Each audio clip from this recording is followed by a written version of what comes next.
नमस्कार दोस्तों, आज हम गणित के बहुत ही महत्वपूर्ण टॉपिक पर चर्चा करने वाले शून्य। शून्य की आखिर खोज हुई थी या आविष्कार हुआ था। तो यहाँ पे देखते हैं खोज और आविष्कार में अंतर क्या है। आविष्कार उस विषय वस्तु का किया जाता है जिस विषय वस्तु के बारे में हमें कुछ भी नहीं पता है, जिसको हम नहीं जानते हैं या जो कभी हमने देखा ही नहीं है, उसका आविष्कार होता है। जो चीज पहले से उपलब्ध होती है इस संसार में, जो चीज पहले से उपलब्ध होती है, अगर उस चीज को हम दुनिया के आगे रख देते हैं तो उसको क्या कहते हैं? खोज।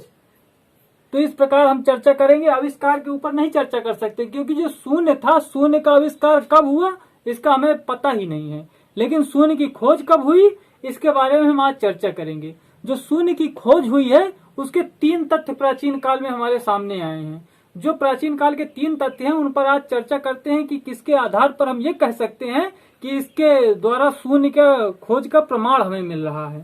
ठीक है, तो देखते हैं। तो खोज के जो 3 प्राचीन तथ्य मिले थे उनमें से सबसे पहले नंबर 1 था बेबीलोन की सभ्यता। बेबीलोन की सभ्यता।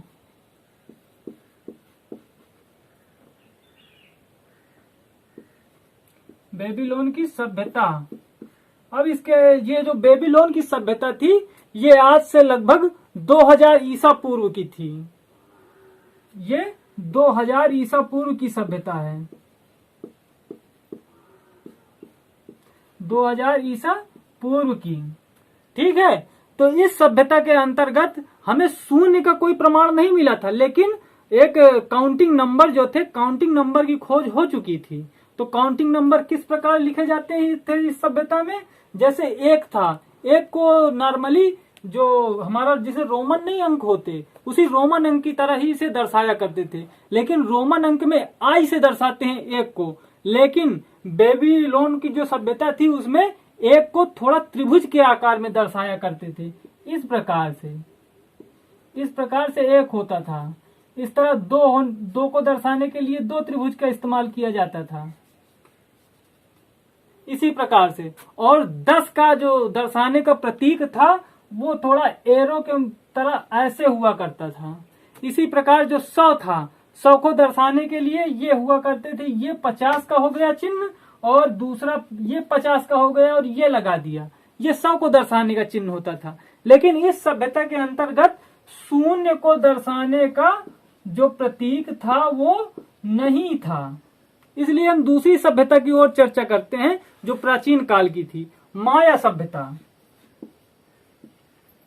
अब देखते हैं माया सभ्यता में हमें क्या क्या सबूत मिले थे।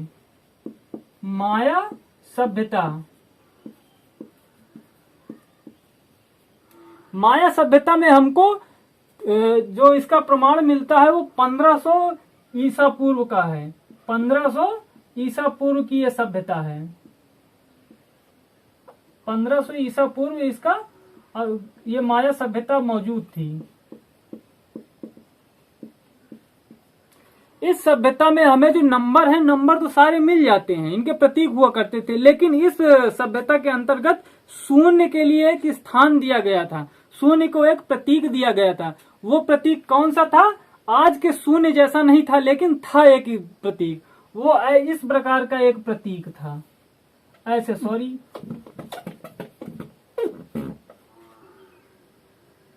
ऐसे अंडाकार का एक चित्र बनता था और इसमें ऐसे रहता था।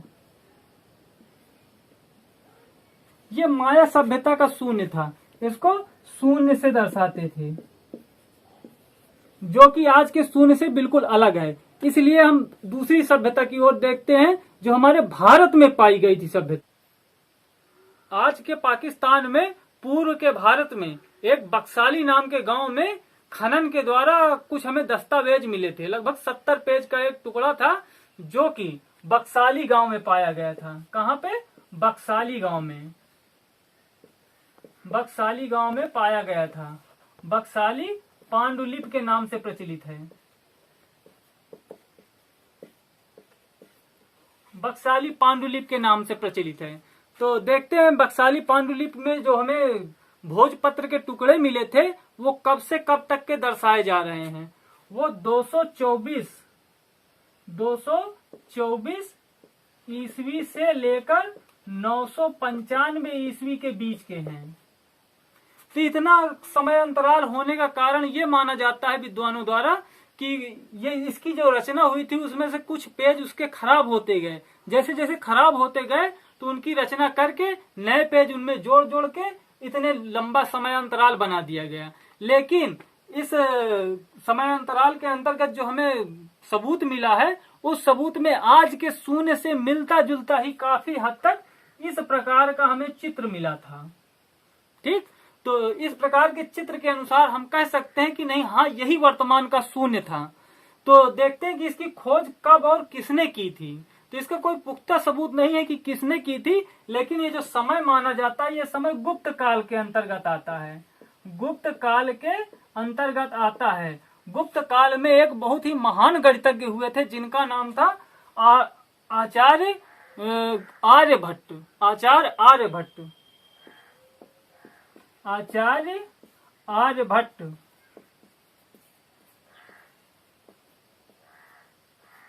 आचार्य आर्यभट्ट। तो किसी का पुख्ता सबूत न मिलने की वजह से अधिकतर जो विद्वान है इसी मत से सहमत है कि शून्य की खोज इनके द्वारा ही की गई थी। तो अतः हम इस निष्कर्ष में पहुंच गए हैं कि शून्य की खोज करने वाले कौन थे? आचार्य आर्यभट्ट थे, जिनके द्वारा शून्य की खोज की गई। यही अधिकतर विद्वान मानते हैं। अगर आप मुझसे सहमत हैं तो कमेंट करके बताइए, नहीं तो अपना उत्तर हमें जरूर कमेंट करिए। धन्यवाद। बंद कर दो।